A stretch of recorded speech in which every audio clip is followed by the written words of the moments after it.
भगवत गीता मृत्यु के बाद क्या होता है। भगवान श्री कृष्ण अर्जुन को गीता का ज्ञान दे रहे हैं।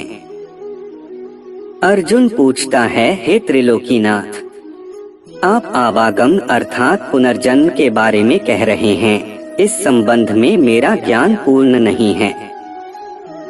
यदि आप पुनर्जन्म की व्याख्या करें तो कृपा होगी।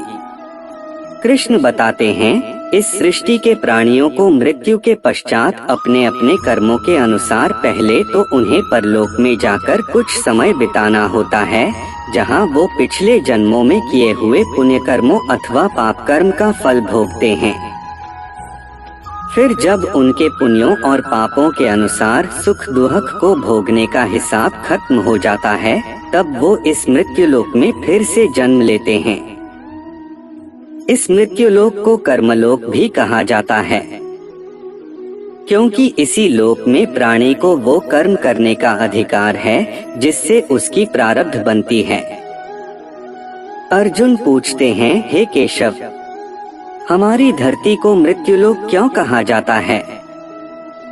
कृष्ण बताते हैं, क्योंकि हे अर्जुन, केवल इसी धरती पर ही प्राणी जन्म और मृत्यु की पीड़ा सहते हैं। अर्जुन पूछता है, अर्थात दूसरे लोकों में प्राणी का जन्म और मृत्यु नहीं होती। कृष्ण बताते हैं, नहीं अर्जुन, उन लोकों में न प्राणी का जन्म होता है और न मृत्यु, क्योंकि मैंने तुम्हें पहले ही बताया था कि मृत्यु केवल शरीर की होती है, आत्मा की नहीं। आत्मा तो न जन्म लेती है और न मरती है। अर्जुन फिर पूछते हैं, तुमने तो ये भी कहा था कि आत्मा को सुख दुख भी नहीं होते, परंतु अब ये कह रहे हो कि मृत्यु के पश्चात आत्मा को सुख भोगने के लिए स्वर्ग आदि में अथवा दुख भोगने के लिए नरक आदि में जाना पड़ता है। तुम्हारा मतलब ये है कि आत्मा को केवल पृथ्वी पर ही सुख दुख नहीं होते, स्वर्ग अथवा नरक में आत्मा को सुख या दुख भोगने पड़ते हैं। कृष्ण बताते हैं, नहीं अर्जुन, आत्मा को कहीं किसी भी स्थान पर या किसी काल में भी सुख दुख छू नहीं सकते, क्योंकि आत्मा तो मुझ अविनाशी परमेश्वर का ही प्रकाश रूप है।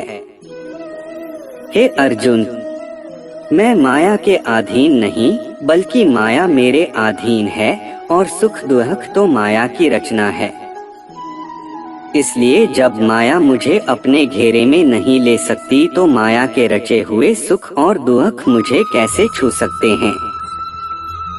सुख दुख तो केवल शरीर के भोग हैं, आत्मा के नहीं। अर्जुन कहता है, हे केशव, लगता है कि तुम मुझे शब्दों के मायाजाल में भरमा रहे हो। मान लिया कि सुख दुख केवल शरीर के भोग हैं, आत्मा इनसे अलिप्त है। फिर जो शरीर उनको भोगता है उसकी तो मत्य हो जाती है। वो शरीर तो आगे नहीं जाता, फिर स्वर्ग अथवा नरक में सुख दुख को भोगने कौन जाता है। जीवात्मा क्या है। कृष्ण कहते हैं, जीवात्मा। अर्जुन पूछता है, जीव आत्मा, ये जीव आत्मा क्या है केशव। कृष्ण कहते हैं, हाँ पा जीव आत्मा। मृत्यु के बाद क्या होता है, देखो, जब किसी की मृत्यु होती है तो असल में ये जो बाहर का स्थूल शरीर है केवल यही मरता है। इस स्थूल शरीर के अंदर जो सूक्ष्म शरीर है वो नहीं मरता। वो सूक्ष्म शरीर आत्मा के प्रकाश को अपने साथ लिए मृत्युलोक से निकलकर दूसरे लोकों को चला जाता है। उसी सूक्ष्म शरीर को जीवात्मा कहते हैं। अर्जुन पूछता है, इसका अर्थ है जब आत्मा एक शरीर को छोड़कर जाती है तो साथ में जीवात्मा को भी ले जाती है। कृष्ण कहते हैं, नहीं अर्जुन, ये व्याख्या इतनी सरल नहीं है। देखो, जैसे समुद्र के अंदर जल की एक बूंद समुद्र से अलग नहीं है, उसी महासागर का एक हिस्सा है, वो बूंद अपने आप सागर से बाहर नहीं जाती। हाँ, कोई उस जल की बूंद को बर्तन में भरकर ले जाए तो वो समुद्र से अलग दिखाई देती है। इसी प्रकार सूक्ष्म शरीर रूपी जीवात्मा उस आत्म ज्योति के टुकड़े को अपने अंदर रखकर अपने साथ ले जाता है। यही जीवात्मा की यात्रा है जो एक शरीर से दूसरे शरीर में, एक योनि से दूसरी योनि में विचरती रहती है। मृत्यु के बाद क्या होता है? इस शरीर में सुन अर्जुन, एक सूक्ष्म शरीर समाये रे, ज्योति रूप वही सूक्ष्म शरीर तो जीवात्मा कहलाए रे। मृत्यु समय जब यह जीवात्मा तन को टच कर जाए रे, धन दौलत और सगे संबंधी कोई संग ना आए रे। पाप पुण्य संस्कार वृत्तियां ऐसे संग ले जाए रे, जैसे फूल से उसकी खुशबू पवन उड़ा ले जाए रे। संग चले कर्मों का लेखा जैसे कर्म कमाए रे, अगले जन्म में पिछले जन्म का आप हिसाब चुकाए रे। हे अर्जुन, जीवात्मा जब एक शरीर को छोड़कर जाती है तो उसके साथ उसके पिछले शरीर की वृत्तियां, उसके संस्कार और उसके भले कर्मों का लेखा जोखा अर्थात उसकी प्रारब्ध सूक्ष्म रूप में साथ जाती है।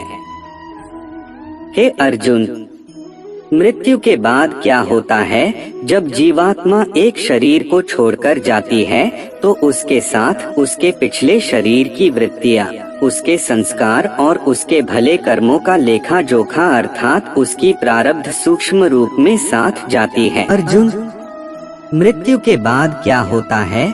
जब जीवात्मा एक शरीर को छोड़कर जाती है तो उसके साथ उसके पिछले शरीर की वृत्तियां, उसके संस्कार और उसके भले कर्मों का लेखा जोखा अर्थात उसकी प्रारब्ध सूक्ष्म रूप में साथ जाती है।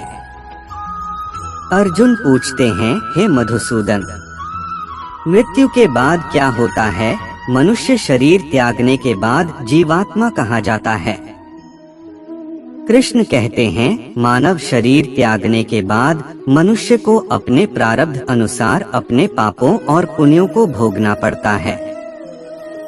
इसके लिए भोग योनियां बनी हैं, जो दो प्रकार की हैं, उच्च योनियां और नीच योनियां। स्वर्ग नरक क्या है?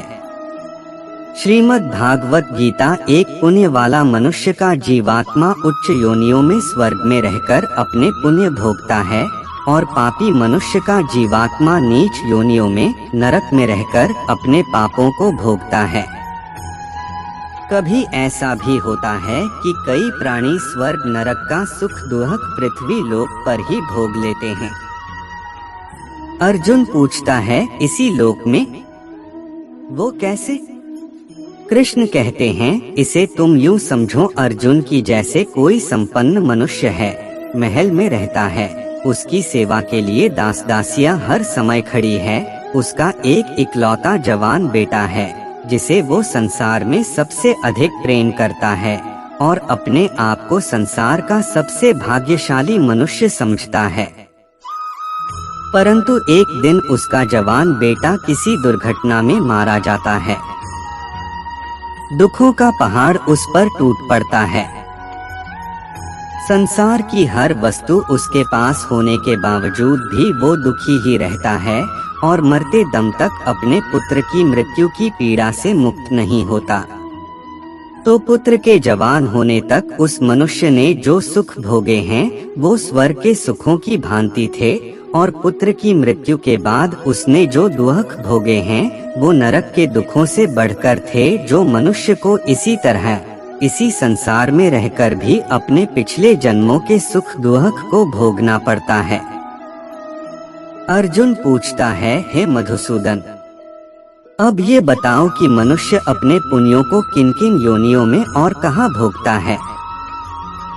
कृष्ण बताते हैं, पुण्यवान मनुष्य अपने पुण्यों के द्वारा किन्नर, गंधर्व अथवा देवताओं की योनियां धारण करके स्वर्ग लोक में तब तक रहता है जब तक उसके पुण्य क्षीण नहीं हो जाते। अर्जुन पूछता है, अर्थात? कृष्ण कहते हैं, अर्थात ये कि प्राणी के हिसाब में जितने पुण्य कर्म होते हैं उतनी ही देर तक उसे स्वर्ग में रखा जाता है। जब पुण्यों के फल की पुनर्जन्म धारण करना पड़ता है। प्राप्य पुण्यकृता लोकानुषित्वा शाश्वतीयः समाः। शुचिना श्रीमता गेहे योग भ्रष्टो भी जायते। अर्थ, वह योग भ्रष्ट पुण्य कर्म करने वालों के लोकों को प्राप्त होकर और वहाँ बहुत वर्षों तक रहकर फिर यहाँ शुद्ध श्रीमानों धनवान के घर में जन्म लेता है। अर्जुन पूछता है, परंतु स्वर्ग लोक में मनुष्य के पुण्य क्यों समाप्त हो जाते हैं? वहाँ जब वो देव योनि में होता है तब वो अवश्य ही अच्छे कर्म करता होगा, उसे इन अच्छे कर्मों का पुण्य तो प्राप्त होता होगा।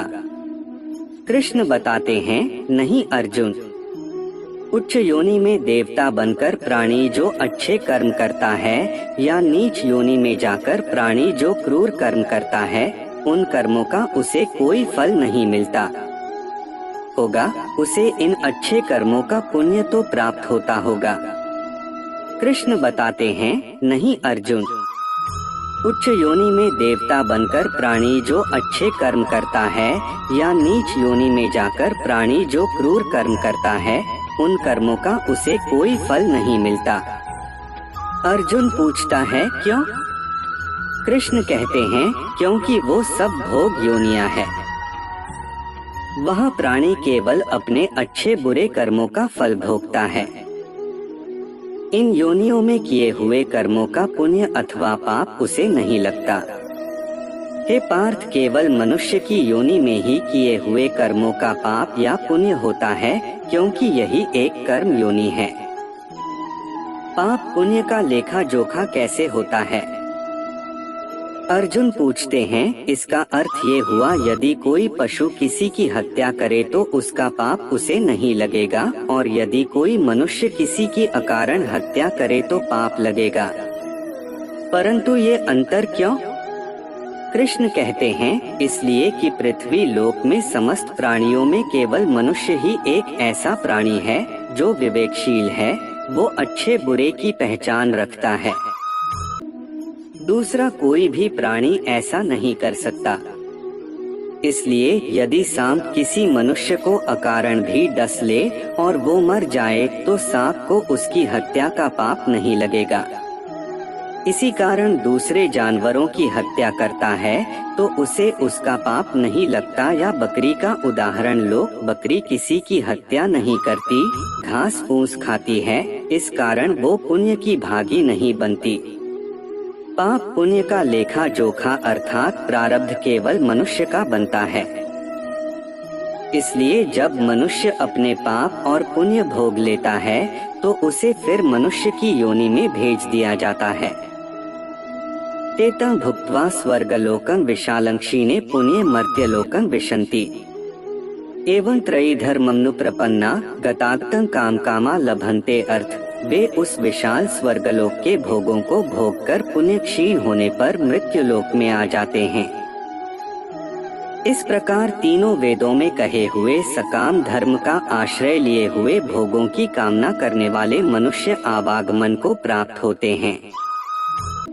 अर्जुन पूछता है, अर्थात देवों की योनियों में जो मनुष्य होते हैं वो अपने सुख भोग कर स्वर्ग से भी लौट आते हैं। कृष्ण कहते हैं, हाँ, और मनुष्य की योनि प्राप्त होने पर फिर कर्म करते हैं और इस तरह सदैव जन्म मृत्यु का कष्ट भोगते रहते हैं। अर्जुन पूछता है, हे मधुसूदन, क्या कोई ऐसा स्थान नहीं जहाँ से लौटकर आना न पड़े और जन्म मरण का ये चक्कर समाप्त हो जाए? कृष्ण बताते हैं, ऐसा स्थान केवल परम धाम है, अर्थात मेरा धाम, जहाँ पहुँचने के बाद किसी को लौटकर नहीं आना पड़ता। इसी को मोक्ष कहते।